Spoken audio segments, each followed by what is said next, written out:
Good evening. Kala ko rapture na eh. Ina-analyze ko kanina, rapture na ba? Well, may nakakwentuhan ho akong pastor na sabi niya, Pastor, pag napasyal ka sa church namin ngayon, masisiyahan ka kasi aircon na. Ganun ba? Parang iniinggit mo ako ah. Sabi niya, Pastor, buhat to ipa-aircon ko, dumoble attendance, lumaki pa ang kaloob. Siguro yun ang gagawin natin dito. Ay talaga naman nung napakainit, At hindi naman natin maikakailayan, tayo ay nasa Pilipinas. Pero sa kabila po niyan, mapalad pa rin tayo sa mas maraming bansa, no, na hindi lang humainit ang kanilang kinalalagyan, pinag-uusig pa sila sa kanilang pananampalataya. Samantalang tayo ay malayang-malaya, no, na dumalo, mag-aral ng salita ng Diyos, umawit ng ganito kalakas. So kaya looking at the positive side po, ay mapalad pa rin ang Pilipinas sa mas higit na maraming bansa na hindi kasimpalad doon natin. Minsan naiisip ko nga mabuti na lang tayo'y sinakop ng mga Kastila. No? Kasi kung hindi tayo sinakop ng Kastila, malamang Muslim country tayo. At kung tayo ay Muslim country, naku, lalo talaga kung napakahirap para tayo ay maborn again, para tayo makasamba ng ganito. Pero magtataka rin naman kayo dahil ang Indonesia ay siya ang mayroong pinakamalaking Muslim population, ang Indonesia. And yet, the biggest congregation po ng Church of God ay nandoon sa Indonesia. Nasa 500,000 ho. So, ano gusto nyo? Maging Muslim country tayo? Okay na to. Okay na to. Alright, so, tayo ay nasa ikalahati na. Kasi 13 chapters lang ang Book of Hebrews.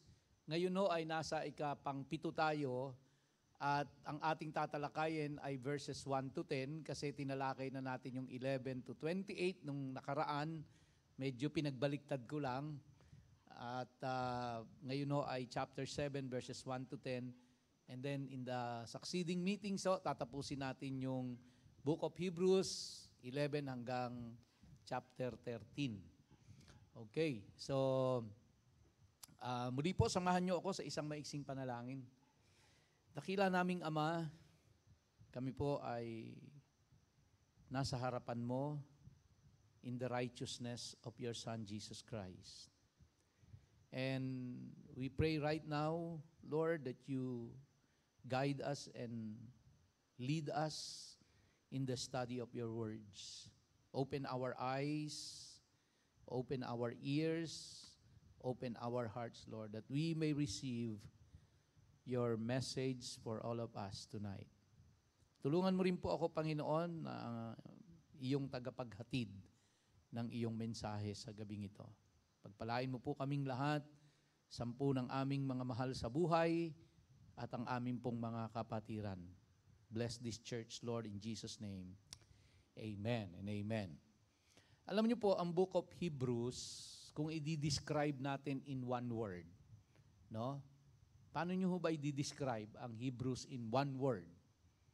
There are 13 chapters and these 13 chapters focuses only on one word. No, 13 chapters yan, pero it focuses only on one word. Of course, the central figure is Jesus Christ. No, si Jesus Christ. Pero ano yung one word that can describe the book of Hebrews? Well, not to keep you guessing, pero the one word that can rightly describe the book of Hebrews ay ang word na greater. Bakit to greater? Kasi, if you will look at it, ang ipinresent po dyan ay walang iba kundi si Jesus Christ. He is the central figure in the book of Hebrews. And as a central figure in the book of Hebrews, siya po ay ipinakilala sa atin dyan that He is greater than the angels. That He is greater than Moses. That Jesus is greater than the law, than the Old Testament law. That Jesus Christ is greater than Joshua. That Jesus Christ is greater than Aaron. And He is even described as greater than Melchizedek. So, kaya pag tinignan nyo, all true and true, ang book of Hebrews ay nagdi-describe na si Jesus Christ is greater than anybody else. Oh?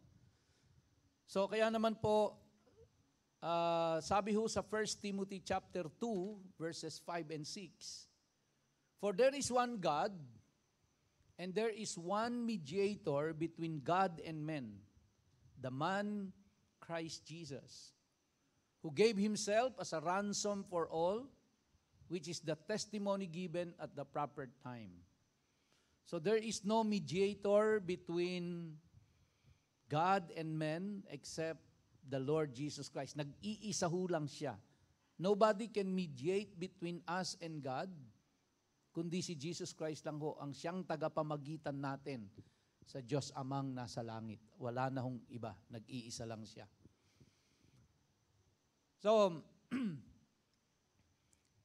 in Hebrews chapter 2, verse 17, makikita ho natin dyan that Jesus Christ was described as high priest. In Hebrews chapter 3, verse 1, He was also called the high priest. In Hebrews chapter 4, 2, 3, 4, in Hebrews chapter 4, makikita nyo dyan, He was described as high priest. In Hebrews chapter 5, verse 5, again, He was called as high priest.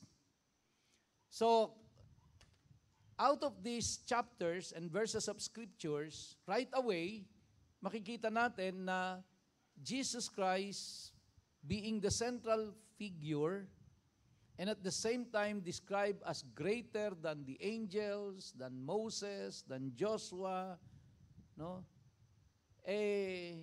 He is the great high priest. He is the great high priest.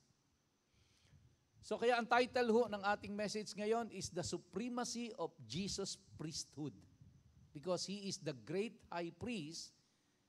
And tonight, we will look at verses 1 to 10 of chapter 7, describing Jesus being the sovereign among the priests. So,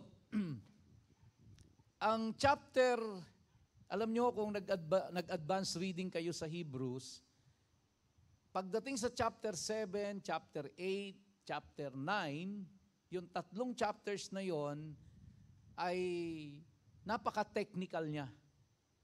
Kaya parang nakakatamad basahin. Kasi parang hindi siya applicable sa atin. Primarily, it was written for the Jews. And kaya half of my teaching tonight is a bit technical. Kaya samahan nyo lang ho ako ha, huwag kayong mararapture dyan. Samahan nyo lang ho ako kasi medyo technical siya. Pero kailangan ko hong gawin eh. Kailangan ko hong gawin para maunawaan natin. At ang isa pa, kapag hindi ko itinuro ito, chapter 7, 8, and 9, then I will not be teaching the whole counsel of God. I will not be teaching the whole of Hebrews. Kaya, titingnan nun natin, pag natapos nating makita yung technical aspect nung verses 1 to 10, paano siya magiging applicable sa atin? Kasi, definitely, what is taught in the scriptures ay mga principles to live by that we can apply in our time. And doon tayo mas higit pong interesado. Pero, siyempre, para ho natin maintindihan yun, tatalakayin natin talaga yung verses 1 to 10. Ano ho, kasama ko pa ba kayo? Kaya sundan nyo lang ho ako ha. Tiyagain ho natin ito na matutunan natin.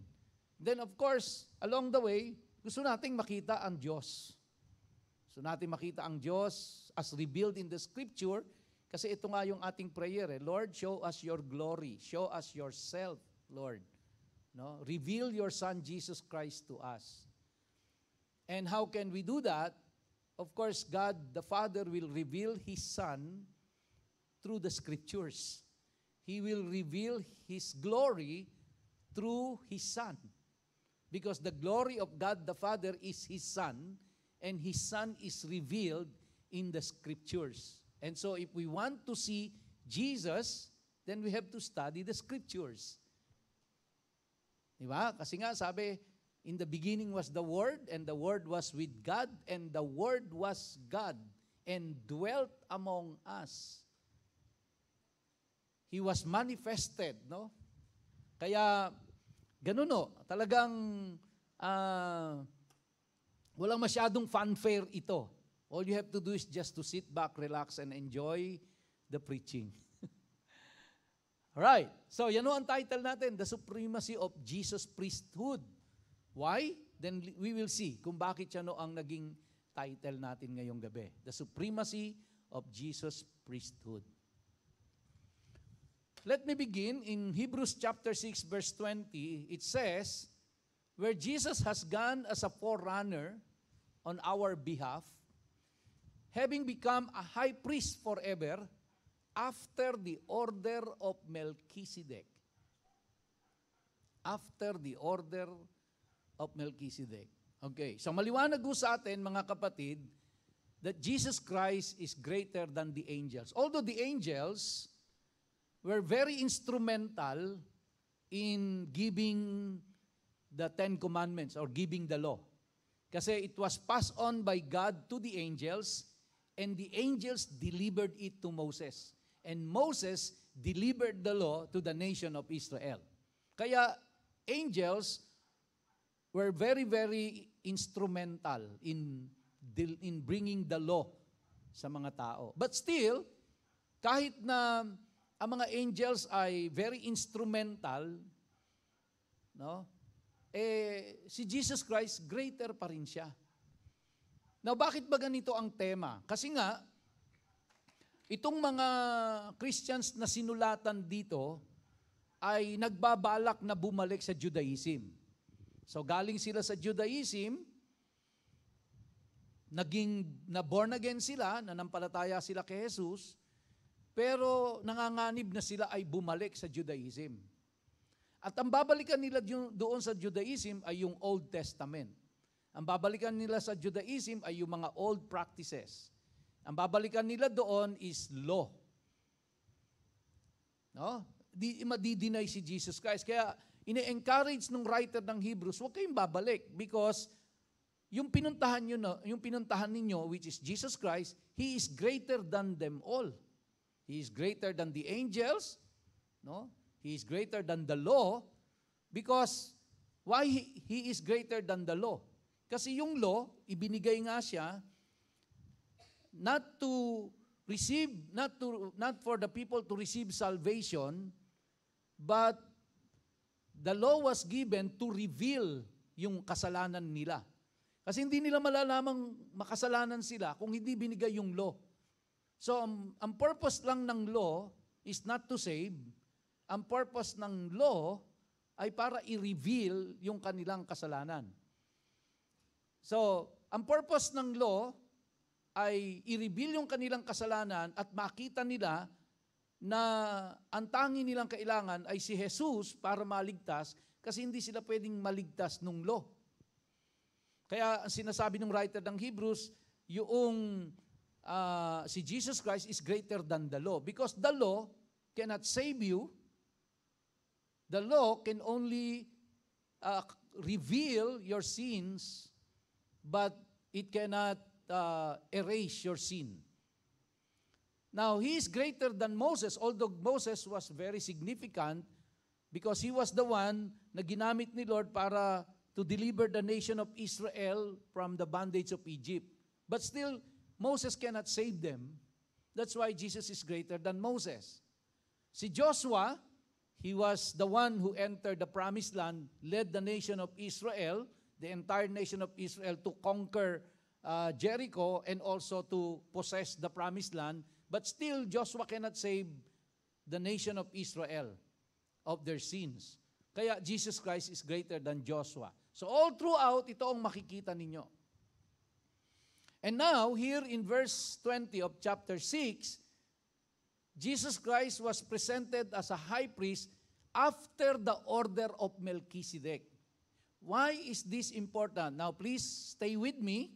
As I have said, this is a little bit technical in nature, pero kailangan nyo maintindihan natin. Because si Melchizedek po, kilala nyo ba si Melchizedek?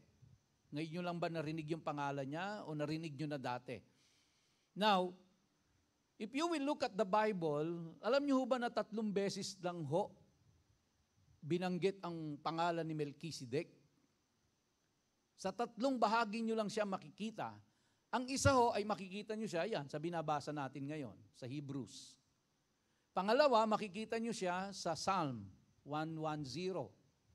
No? But in Psalm, ang pangalan niya is just part of the declaration. Dito, ang pangalan niya, yung Melchizedek, is the part of explanation. So the only historical part na mababasa natin kay Melchizedek ay nasa Genesis at 3 verses lang. Tapos noon wala na.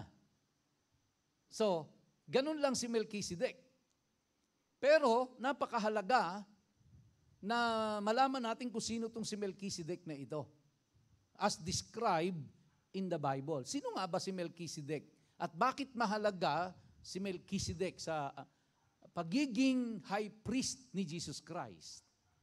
If you can still remember, no, we talk about na si Jesus Christ is very much qualified. You still remember, yung nag-attend po sa inyo ng Hebrews, that Jesus Christ is very much qualified to become the high priest of Israel and even our own high priest. Now, we will not go back to that. But why is this mentioned in the scripture that Jesus Christ become a high priest forever after the order of Melchizedek? Who is Melchizedek? Ganda ho, pangalan nyo sa magiging anak nyo, Melchizedek. No? Melchizedek Peña. Parang maganda, no?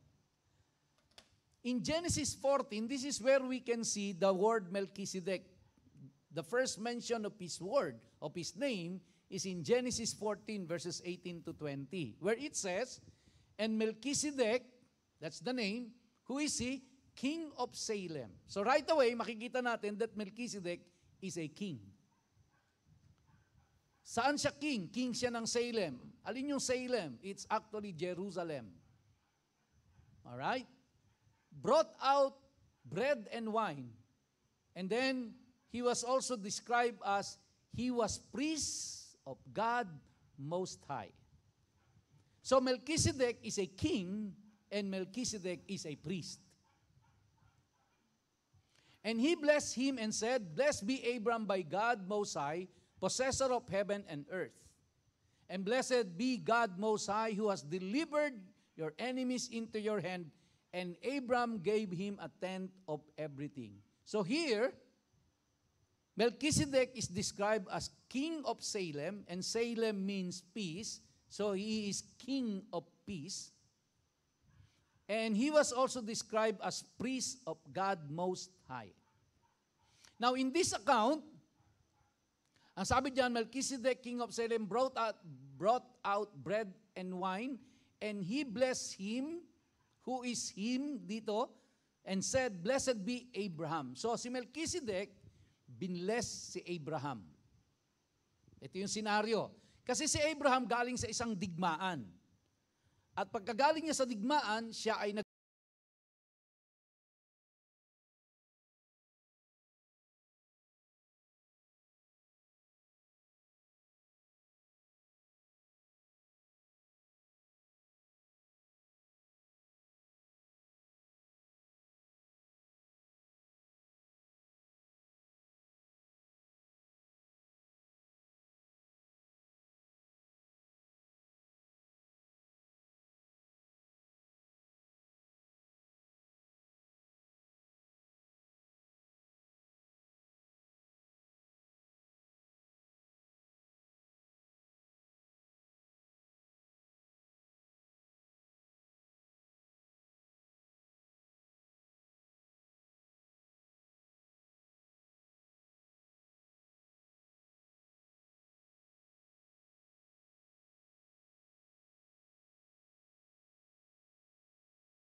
pagiging priest, yung kanyang priesthood, walang pinagmulan yon. Walang tatay yon, walang nanay yon. Mamaya, later on, malalaman nyo kung bakit. Basta samahan nyo lang ako, ha? Yan lang kayo, huwag kayong mararapture. At makikita ninyo, no? So, yun ho yun. Now, paano ko nasabi na totoong tao tong si Melchizedek? Totoong tao si Melchizedek, hindi siya alien. Kaya ho, yung verse 3, yung sinabing he is without father or mother or genealogy, referring to the priesthood. Referring to the priesthood. So sa madalit salita, wala siyang pinanggalingang lahi ng priest. Bakit kaya? Bakit kaya wala siyang pinanggalingang lahi ng priest? Yan. Pero bago yon, to prove to you na siya ay tao talaga, totoong tao. Kasi sabi po doon sa Hebrews 5:1, babalikan lang natin, napag-aralan na natin to. For every high priest chosen from among men is appointed to act on behalf of men in relation to God to offer gifts and sacrifices for sins. Okay, let's take it slowly. According to verse 1 ng chapter 5, every high priest chosen from whom? From among men. To represent men. Kaya si Jesus Christ, kailangan siyang magkatawang tao para i-represent ang tao. Okay? So kaya si Melchizedek, totoong tao siya. Kasi he was chosen from among men and is appointed to act on behalf of men in relation to God. Kaya ako nasabing si Melchizedek ay totoong tao. Hindi siya alien. Hindi siya putok sa buho. Siya ay galing sa tao, pinili siya para maging representative ng mga tao in relation to God. Yun ho si Melchizedek. Now, in Hebrews 6:20, babalikan lang ho natin, where Jesus has gone as a forerunner on our behalf, having become a high priest forever after the order of Melchizedek. So, dun galing si Jesus Christ, after the order of Melchizedek. Hebrews 7 verse 4. Sabi ng writer ng Hebrews, see how great this man. Sino daw? Si Melchizedek. Bakit siya naging great? Sabi diyan, see how great this man Melchizedek was, to whom Abraham the patriarch gave a tenth of the spoils. Okay, now, balikan ko lang kasi yung mga tao, gusto nilang bumalik sa Old Testament. Gusto nilang bumalik doon sa kay Abraham, kumbaga. Ang sinasabi nitong writer ng Hebrews, no, si Abraham ay nagbigay ng kanyang tithes kay Melchizedek. Kaya mas great si Melchizedek kesa kay Abraham. Kasi nagbigay ng tithes si Abraham kay Melchizedek. So nag-o-offer, naghahandog ng ganito, pag ikaw ay maghahandog, ang naghahandog ay mas inferior kesa sa hinahandugan. Yung hinahandugan, siya ang nagbe-bless. Ibe-bless ka niya. Pero ang naghahandog ay inferior kesa doon sa hinahandugan. So ang sinasabi niya rito, gusto niyong bumalik doon. Kinikilala niyo si Abraham. Pero si Abraham ay nagbigay ng tithes kay Melchizedek. Kaya mas great si Melchizedek. Bakit niya binibigyan ng puntos? Kasi si Jesus Christ as high priest galing sa lineage ni Melchizedek as high priest. Therefore, mas greater si Jesus Christ kesa kay Abraham. Nakukuha niyo po? Nasusundan niyo yung logic nung sumulat ng Hebrews? Alright. Kaya sabi niya, wag na kayong bumalik doon. Ibabalikan niyo doon, yung aalisan niyo mas greater. Yan. Hebrews 7 verse 5, and those descendants of Levi, ayan na, binanggit na si Levi, who received the priestly office, have a commandment in the law to take tithes from the people, that is from their brothers, though these also are descended from Abraham. So, si Levi ay great-grandson ni Abraham. Di ba? Kasi nga, si Abraham, tapos si Isaac, tapos si Jacob, tapos si Levi. Kaya great-great-grandson siya ni Abraham. Alright? Sabi dyan, and those descendants of Levi, yung mga priest, yun doon ang galing yung priest, receive the priestly office, have a commandment in the law to take tithes from the people, that is from their brothers, though these also are descended from Abraham. Okay? So yung mga naggaling doon sa lahi na yun, ay magbibigay ng kanilang tithes. Verses 6 and 7. But this man, again, but this man, meaning Melchizedek, who does not have his descent from them, received tithes from Abraham and blessed him who had the promises. So si Melchizedek, hindi siya galing sa lahi. No? Tandaan nyo ha? Si Levi at ang descendants niya, kailangan mag-tithes. No? Kumbaga, doon hanggang kay Abraham. Kailangan nilang gawin yon. Pero dito, sabi niya, ito, dahil galing sila doon sa lahi ni Abraham, yung lahi ni Levi at yung mga sumunod saling lahi kay Levi, kailangan silang magbigay ng tithes. Pero itong si Melchizedek, no, si Melchizedek, na hindi galing doon sa lahi ni Levi o ni Aaron, no? Ang sabi diyan ay tumatanggap siya ng tithes na galing kay Abraham. So kung kayong galing kay Levi, kung kayong galing kay Levi, no, na kung saan galing yung lahi, doon galing yung descendants ni Aaron, nagbibigay kayo ng tithes kay Abraham, si Abraham, na hindi galing sa lahi nyo, nagbibigay ng tithes kay Melchizedek. So, para bang ang question niya, sino ngayon ang greater? Si Abraham na gusto nyong balikan? O si Melchizedek? Na kung saan, si Abraham nagtatides kay Melchizedek. Si Levi nagtatides kay Abraham. Bakit nyo gusto bumalik doon? Yan, no? Susundan nyo pa ba ako? Mga kapatid, nandiyan pa ba kayo? Hello? Kaya po, pag tiningnan natin ang mathematical formula niyan, Melchizedek is greater. Di ba? Yan ang symbol ng greater, di ba? Tama ba ako? Ayun, no? Tama, ganon. Mathematical formula, M is greater than A.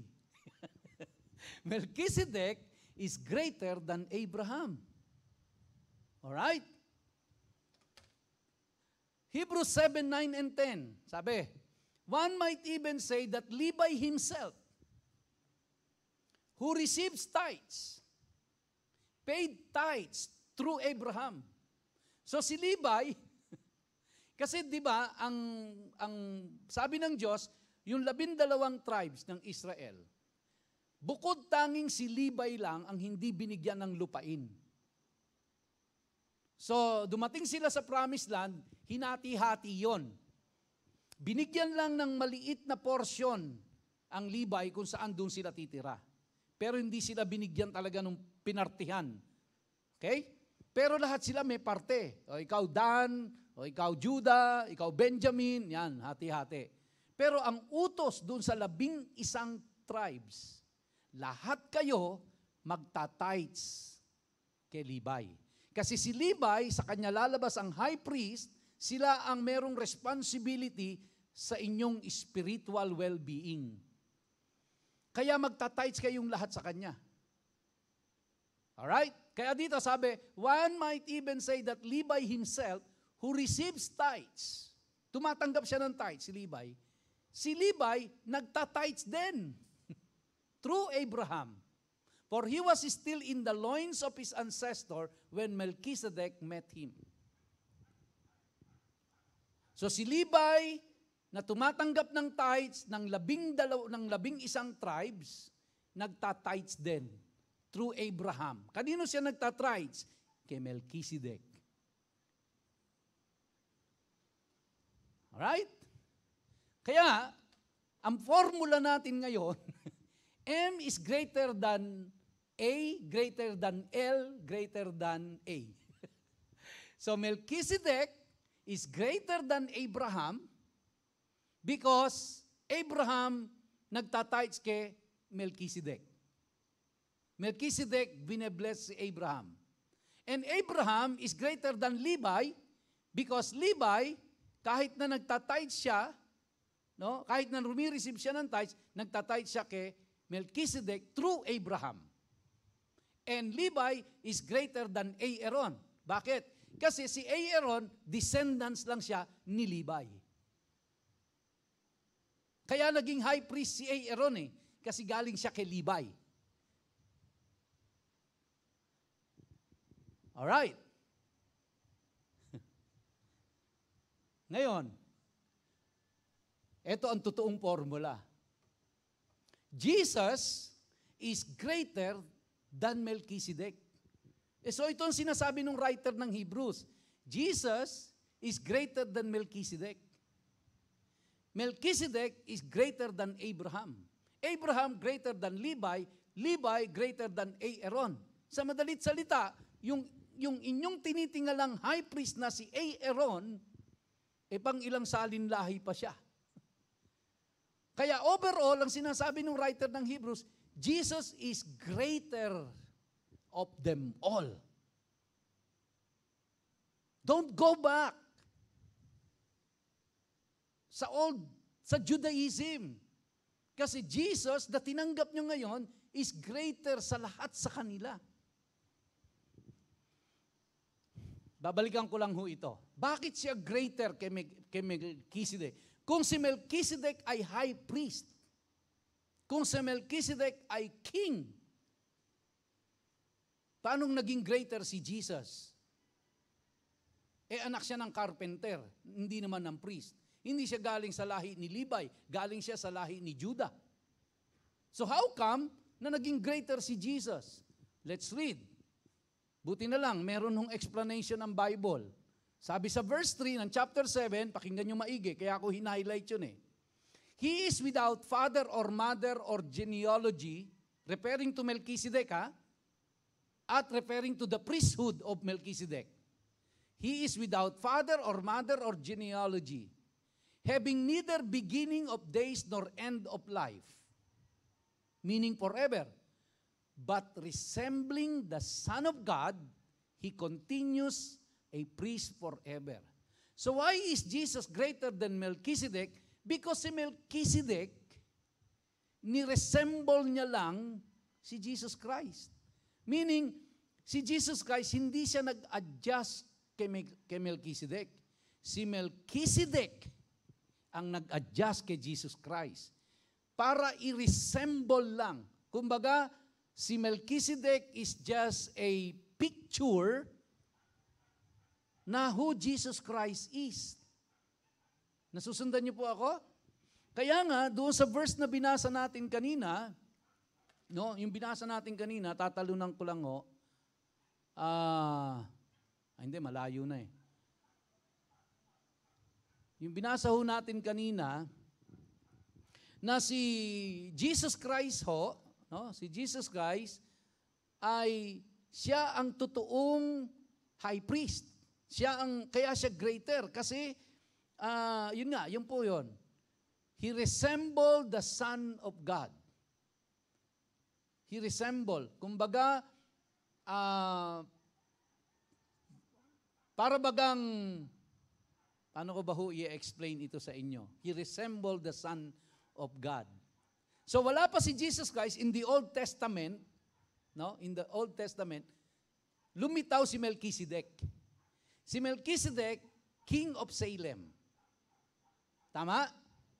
And Salem means peace. So he is King of peace. Melchizedek is the priest of the Most High God. Balikan na nga natin, kahit na medyo malayo po, para maintindihan ninyo kung ano yung gusto kong sabihin. Hindi ko lang dapat pala na iduktong ko doon. Ayan. In Hebrews 7:1 and 2, sabi doon, for this Melchizedek, king of Salem, priest of the Most High God, met Abraham returning from the slaughter of the kings and blessed him, and to him Abraham apportioned a tenth part of everything. He is first by translation of his name, King of Righteousness. Now, in the New Testament, who is King of Righteousness? Jesus. Sabi doon, King of Salem, that is King of Peace. Who is King of Peace? Jesus. Now, who is the priest of the Most High God? It's Jesus. And so therefore, yan po yung sinasabi ko kanina, yun, babalikan ulit natin.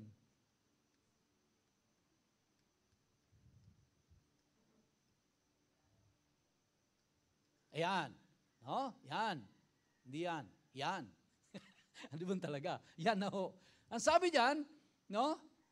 He is without father or mother or genealogy, having neither beginning of days nor end of life, but resembling the Son of God.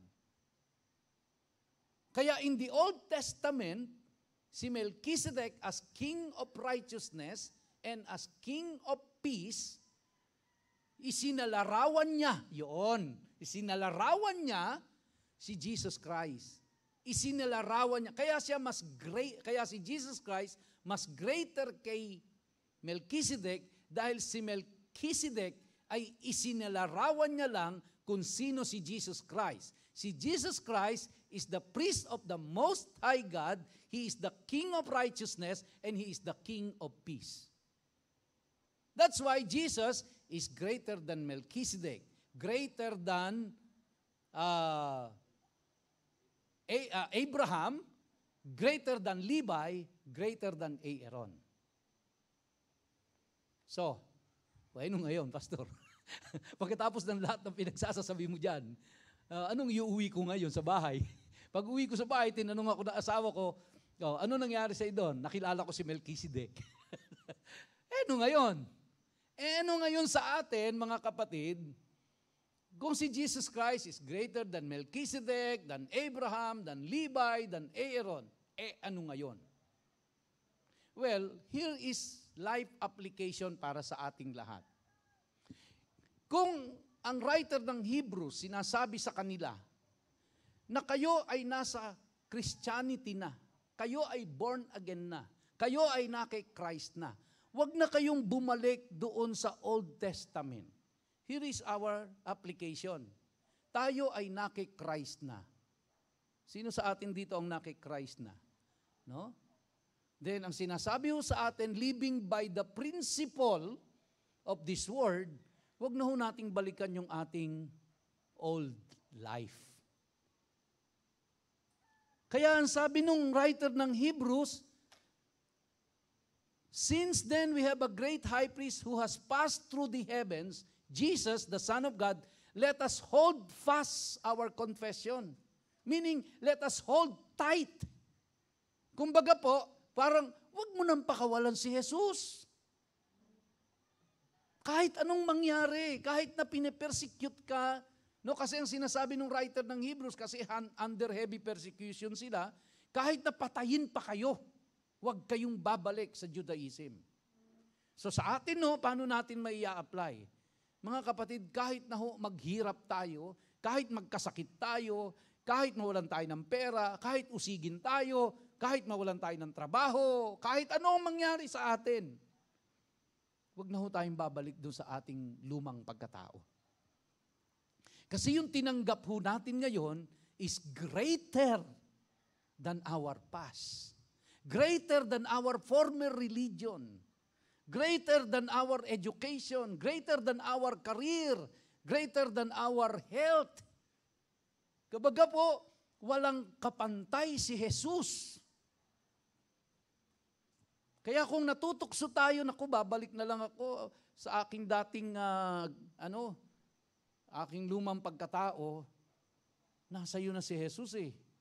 Kumbaga po, tayo ay nasa putikan, kinuha tayo ng Diyos, no? Hinugasan, nilinis, pagkatapos gusto mo bumalik ka ulit sa putikan.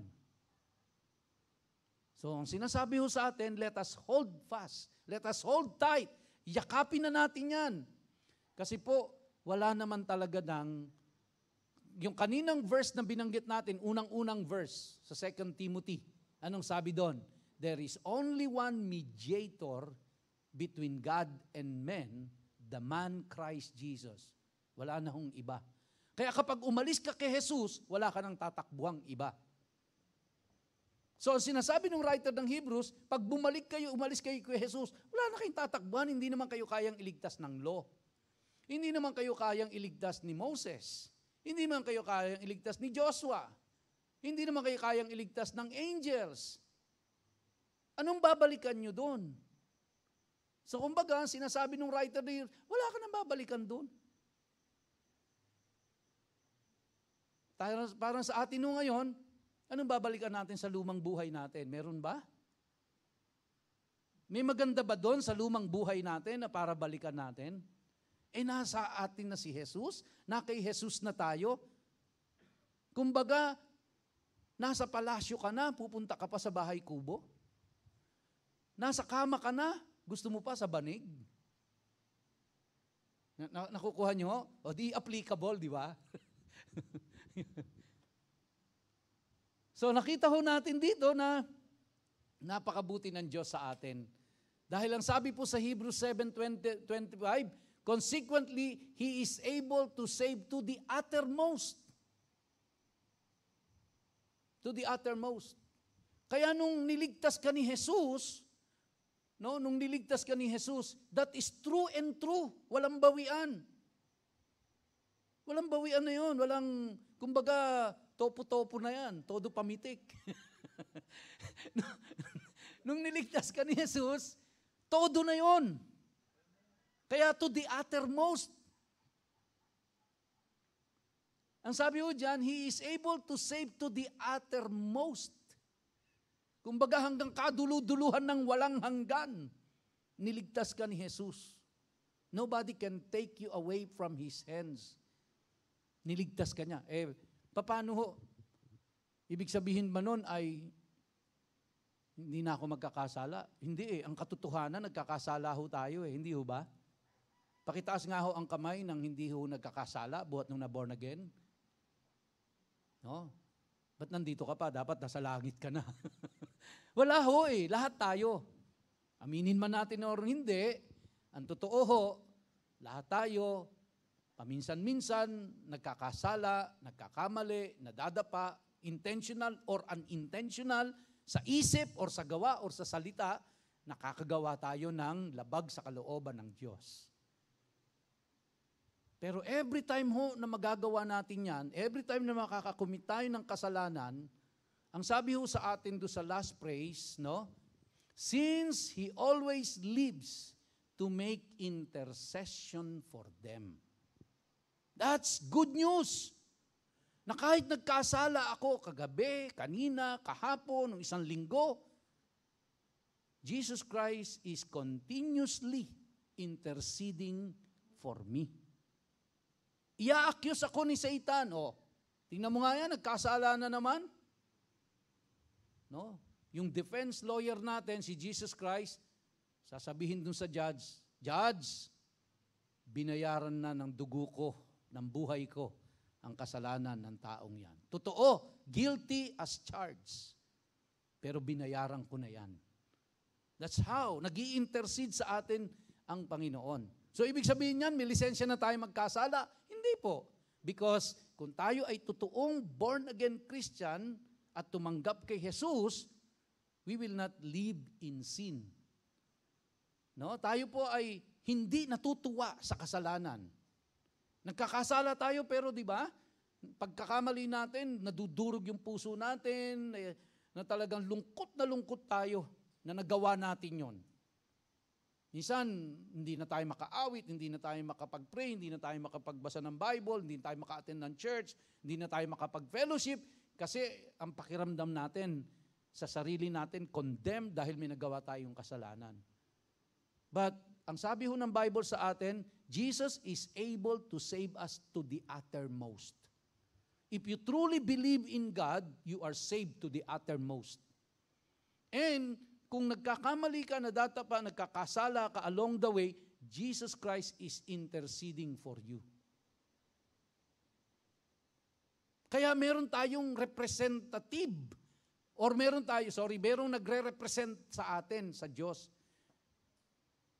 Meron ho tayong high priest na nagre-represent. May tagapamagitan tayo. Walang iba kundi si Jesus Christ. Now, in Hebrews 6:19, tayo ho ay dadaan sa maraming pagsubok sa buhay na maaring mag-udyok sa atin or magtulak sa atin na tayo'y magkasala. Maaring mayanig tayo. Pero ang sabi sa 6:19, last verse na ho ito, we have this as a sure and steadfast anchor of the soul, a hope that enters into the inner place behind the curtain. Who is that anchor? Wala pong iba kundi si Jesus Christ. Lahat po tayo, mga kapatid, ay nakaangkla kay Jesus. Para saan ba yung angkla? Yung barko o bangka, kapag ka naka-anchor yan, maari siyang hatawin ng alon, maari siyang isway, maari siyang ikut-ikutin doon, pero he will stay there dahil naka-anchor siya. Naka-anchor siya. Lastly, itong last picture na ito, alam niyo noon, ang ginagawa sa kanila, pinaghahabol kasi sila eh.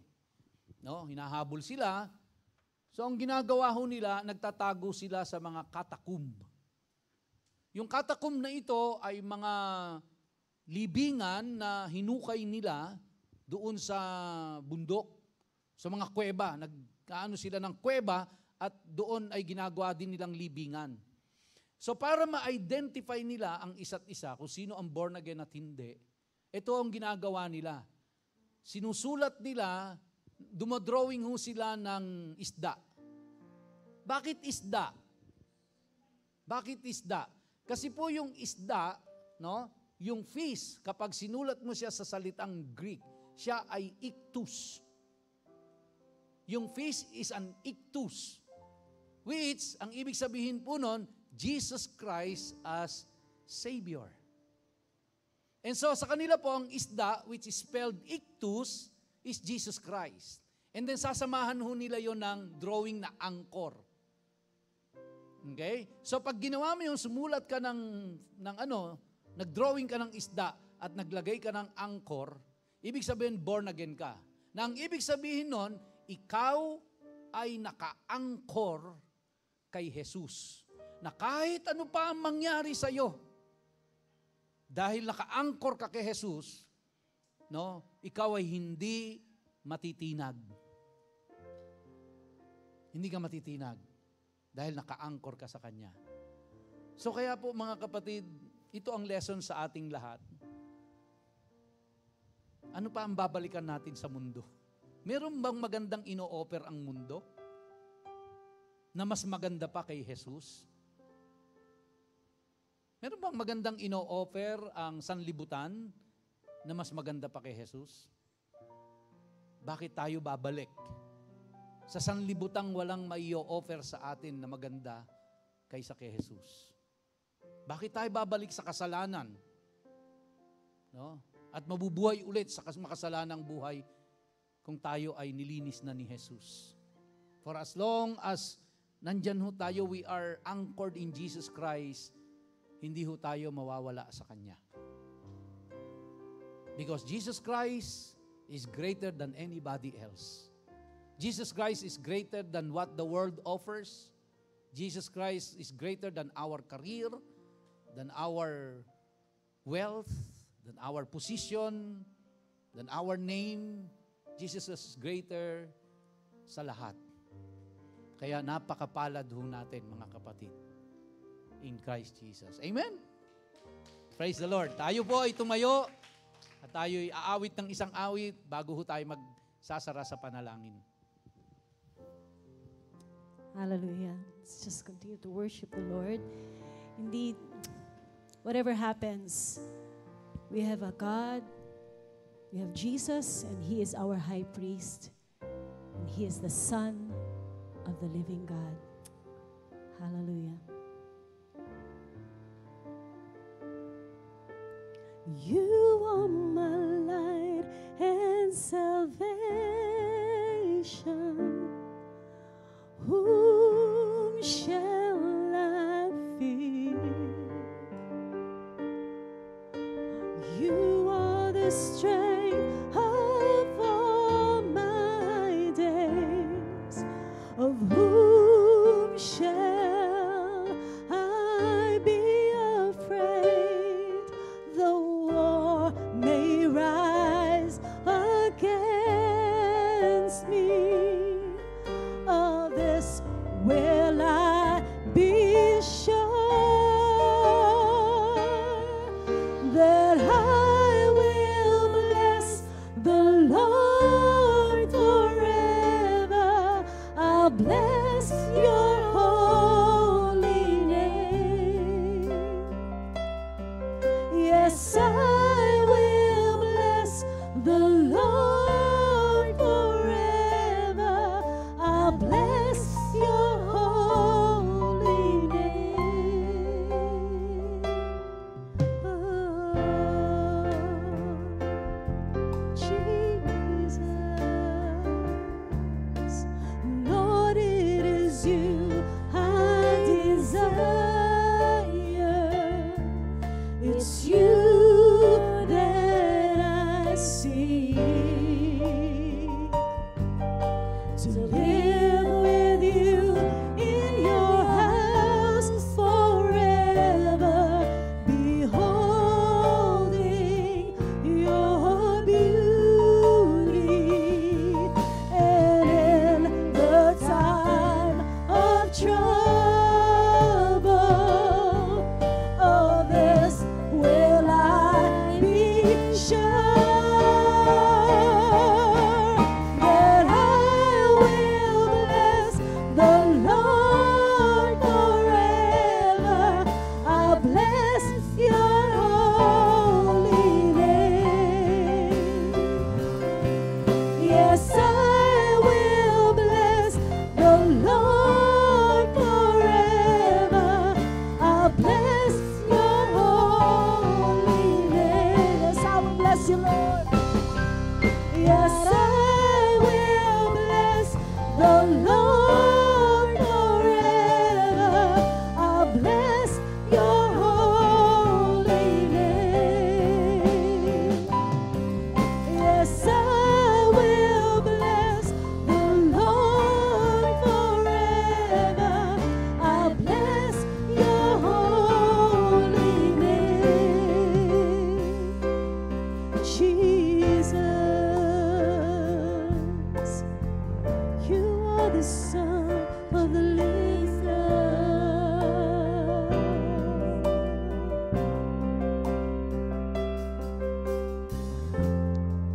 You ask me, who do I say that you are, and I say that you are the Christ, Son of the living God. You ask me, who do I say that you are, and I say that you are the Christ, Son of the living God. You ask me, who do I say that you are, and I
nagpapasalamat po kami, aming Ama, sa iyong mga salitang amin pong napakinggan sa gabing ito. Pinagpala mo kami, O Diyos, sa iyong mga salita. Kinatagpo mo kami, hinipo mo ang aming puso, at kami po ay nagpapasalamat, Panginoon. Totoo nga po, Lord, wala na kaming babalikan pa sa mundo. Kami ay nasa iyo na, O Diyos. At salamat, ito ay pinagtibay mo, Panginoon. Ingatan mo po kami sa aming pag-uwi. Makarating po kami ng mapayapat ligtas sa aming kanya-kanyang tahanan. Salamat sa aking mga kapatiran, kamanggagawa, na nakasama ko po sa gabing ito sa pagsamba at pag-aaral ng mga salita mo. Sa iyong lahat ng kapurihan, O Diyos, sa pangalan ni Jesus. Amen and amen. God bless you. You are dismissed. God bless you on Sunday.